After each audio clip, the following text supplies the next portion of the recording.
L'anthropomorphisme ne concerne pas que les animaux, loin s'en faut. J'en veux pour preuve ce collage de Dali, où les lèvres sont assimilées à un voluptueux canapé, composant une image proche de celle dont jouait l'actrice. Aucun visage dans cette œuvre, qui est pourtant la plus anthropomorphique du peintre. Un tableau masque un paysage, tout en représentant la partie cachée, ce que Magritte voyait comme une métaphore de la condition humaine. Appliquant au paysage des principes hérités d'Arcimboldo, Jos de Montpeyre avait, durant le siècle d'or, ouvert la voie au romantique puis au surréaliste avec ses 4 saisons anthropomorphiques.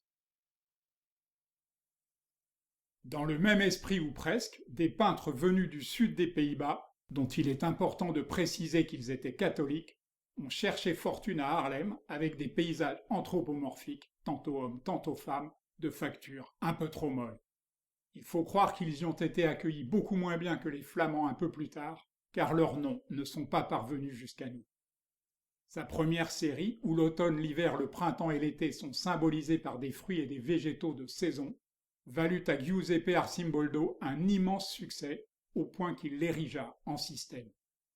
Avec l'homme arbre du Jardin des Délices, Jérôme Bosch n'a pas qu'initié une vision originale de la bouche de l'enfer, il en a fait la somme symbolique de toutes les connaissances et de tous les péchés humains. Avec Margot la folle, Peter Bruegel l'Ancien a proposé une sorte de vanité. Pourtant abondamment pourvue de bien voler, l'avaricieuse et insatiable Margot se lance à l'assaut de la bouche de l'enfer. Bouche de l'enfer dont le discret Jos van Cresbeck a peut-être peint la version ultime avec sa tentation de Saint-Antoine, où l'on peut voir en filigrane la montée en force de la classe moyenne néerlandaise. D'une subtilité telle qu'elle peut facilement échapper à nos regards, la vanité des mangeurs de ricotta de Vincenzo Campi interroge. La gourmandise est-elle un péché si grave qu'elle mérite un châtiment définitif? Comme ces assiettes de vinette qui ornaient les murs de la cuisine de Joinchat, maison des vacances de l'enfance avec mon cousin Baptiste, le géant de Cornelis Metsis doit pivoter pour plus de visibilité. Un siècle et demi plus tard, le peintre animalier Willem Frederik van Rooyen produit cette délicieuse carotte anthropomorphique qui présente l'avantage d'être aussi clairement perceptible qu'esthétique. L'imaginaire romantique de cet artiste américain anonyme impressionne. Sauf qu'il n'a rien inventé, la nature seule étant à l'origine de cette création extraordinaire dans les montagnes du New Hampshire. Pour Francis Danby, au contraire, les réalisations de la nature étaient bien décevantes comparées à celles de l'homme.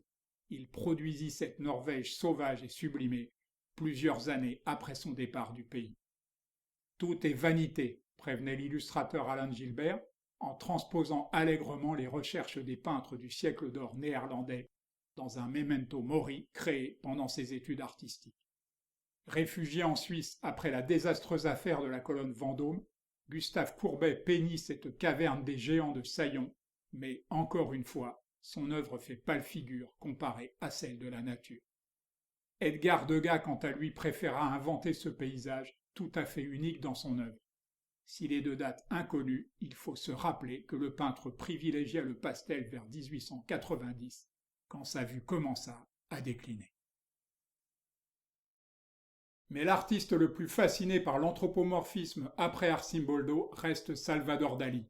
Il racontait d'ailleurs que le grand paranoïaque avait été peint suite à une discussion sur Arcimboldo avec José Maria Serre. Son travail sur les mirages de l'apparence avait commencé avec L'homme invisible, que Dali lui-même considérait comme inachevé et qui était pour lui susceptible de mettre les angoisses en fuite. Première œuvre conçue selon la méthode paranoïaque critique, s'il faut en croire les propos du peintre, la métamorphose de Narcisse exploite l'image double du héros avant et après sa transformation.